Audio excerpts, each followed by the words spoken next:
Okay, we have Jalen, and he is ready for your questions. We will start on the right side here in the third row. Hey, Jalen. Emily Cochran, Fox 10 Sports in Mobile. I just had a question about Ryan Williams. How's it been with, have y'all built some chemistry so far, and what do you think his potential is to play this season? Yeah, it's been great to have Ryan on campus. He was a guy that came in the summertime, so for me, it's all about building chemistry and getting to know my teammates. That's been big this offseason, getting to know my teammates. And that's one guy that I try to get to know, Ryan.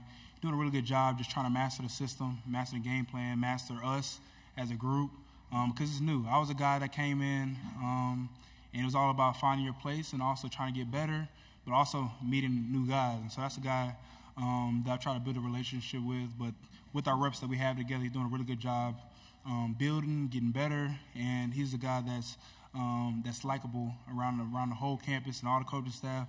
And it's a guy that's a key resource for Alabama. We'll stay on the same row on the end. Corey LeBounty, WNSP 105.5, Mobile, Alabama. Jalen, I know you've been doing camps throughout the summertime with the kids. Talk about the fun and excitement that you had in Mobile a couple of days ago. And also, a second part, the mental health issue aspect of things that you brought out and how you've been affected by it and how you can help others by talking about the mental aspect of it. Firstly, the camps. My first camp was in Tuscaloosa at Hillcrest High. What a great moment. That was something that was one of my goals, was to host my first camp, host a camp, and it was a sense of giving back to the community and allowing kids to have fun and branch off and meeting new people and have an opportunity to play the game of football. The game of football is beautiful. It's a vehicle for allow you to meet a lot of great people, but also put you in a journey where you can meet and get in and build on your craft. And that's something I try to utilize as the game with having these camps initially. With the camps I just had, it was awesome to be there with the kids, be involved with the camp. I was able to play 7-on-7 with the kids, saw some good gritty moves, saw some good dance moves, saw some good touchdown celebrations. A lot of kids having fun in that hot sun, so they were grinding. But no, it was a lot of fun to have the camps. I look forward to building and having more camps in the future, so it was very exciting. Secondly, you asked about the mental health aspect. I think that is a strength that people must have to be successful in the game of football, and you might not realize it until you hit a tough moment on your journey. And it's all about being around the right people that uplift you, and also being around people that want to see the best from you and in you. And so that's all what it came down to. And I'm a strong believer in faith and having that on your side, and it gives you direction and purpose, and it gives you the strength in any opportunity that is presented that adversity might pop up. But I think mental health is something that you should truly be strong in. Front row, and then pass it over your shoulder. Hey, Jalen, Jacques Doucet, WAP in Baton Rouge. A two-part question for you. Going into last year's LSU game, you didn't have a whole lot of yardage rushing, and you took over that game as a runner. What transpired in that game? And then second, your thoughts on going to Tiger Stadium and what you've seen and heard about that this year. Yeah, I think one thing that Coach Saban said to me and it set home for me was being a point guard with the football, whether distributing the ball to our playmakers, whether using your legs, put the ball in place so our offense can be successful, but also doing things that's all a part of the game plan. Of course, you try to master the game plan throughout the week and look at some tendencies, weaknesses from an opposing opponent. And when it came to that week, it was all about attacking the game plan and trying to do what was best for our offense, whether it was my arm, whether it was my legs. That's what truly took place. Secondly, with your question about going to Tiger Stadium, what a great opportunity, being a road warrior. Playing SC is the best conference. I feel as though each and every week you have to give your all, especially being in Alabama, you're going to get everybody's best game. So, we're anticipating a great crowd, a lot of energy, so super excited for the future with playing on the road. Front row on the right. Eric Bailey with the Tulsa World, kind of piggybacking off that question. Kirby Smart did say yesterday any road win in the SEC is a big win, and Oklahoma is going to come to expect tough Saturdays on the road. Can you talk about what Oklahoma can expect on the road in the SEC, and what has been your toughest road game during your career at Alabama? First question, I've had a great experience playing in the SEC with just seeing all the enthusiasm, all the energy, all the tough games that's placed in the SEC with all the competition. So I've seen a lot, with my time being in college. So I can just say, they're going to have a lot of competitive games and also a great experience just playing in the SEC.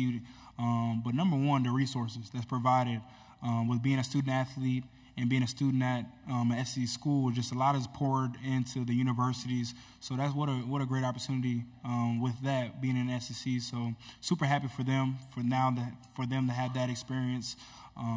So what a great opportunity with them being a part of SEC. What was your second question? Oh, no, yeah. Like I mentioned, playing on the road is hard. That's something that we try to embrace in the off season, is just the challenges that may be presented in the future with playing on the road.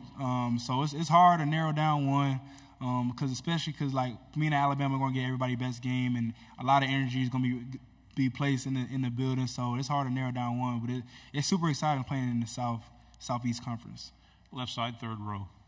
Tyler Shaw with KBTX and College Station. Jalen, first off, do you mind describing your fit to us?